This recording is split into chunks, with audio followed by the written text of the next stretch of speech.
மல்லி முல்லை பாண்டாலும் அனைத்து மலர்களையும் பறித்து விட்டேன். ஆனால் இதோ தெரிகிறது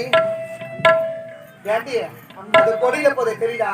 ஆமாமா, அதுதான் குறிஞ்சி மலர். 12 ஆண்டுகளுக்கு ஒரு முறை மலரக்கூடிய குறிஞ்சி மலர் இன்னைக்குதான் பூத்திருக்குது அதிசயமா. ஆனா உயரத்துல இருக்குது. அம்மா வளர்த்து ஏறி போய் பறிக்க முடியாது இல்லையா? நீ சின்ன பிள்ளை, அம்மாக்காக மேலே ஏறி பறிக்கிறியா? சரிம்மா.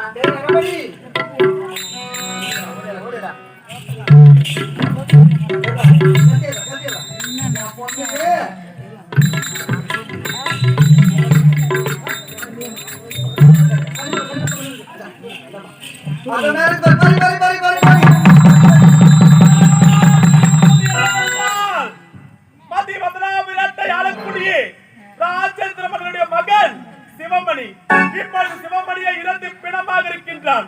அந்த இறந்து போன பிணத்திற்கு யார் பெண் கொடுக்க முன்வார்களார்களோ அவர்களுக்கு 10 லட்சம் பணமும் நாட்டில் பிரதி மாதம் 10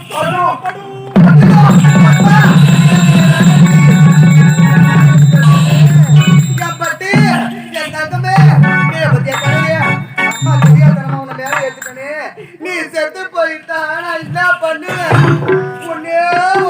கண்டே கண்டு என் தவறுமே நீ போயிட்டா அப்புறம் நான் எதுக்கு உயிரோட பூமியில உன்ன மாதிரி ஜவுளா ஒருத்தர் போகும் ஊருக்கு இந்த மாதிரி உத்தமி ஒருத்தர் போகும் சொல்லிங்க நான் உத்து பாரு உத்தமி ஓம் சக்திதான் பத்தினி பராசக்திதான் பத்தினியோ இந்த வெறியால நெய்க்கு போல உனக்கு எத்தனியோ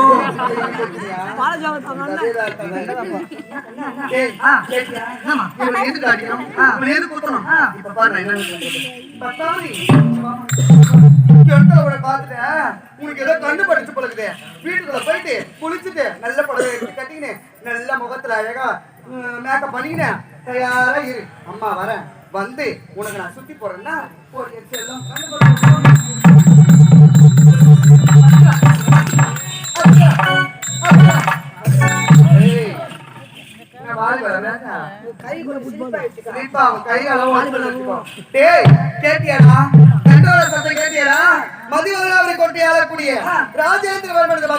சிவமணி இருந்த பிணத்திற்கு யார் பெண் தருகிறார்களோ 10 லட்சம் பணமும் நாட்டில் பிரதிபாக சொத்து பொண்ணு பொருள் வாங்கி தரதா சொல்லியிருக்காங்க பையா இத கேட்டு கையும் ஓடல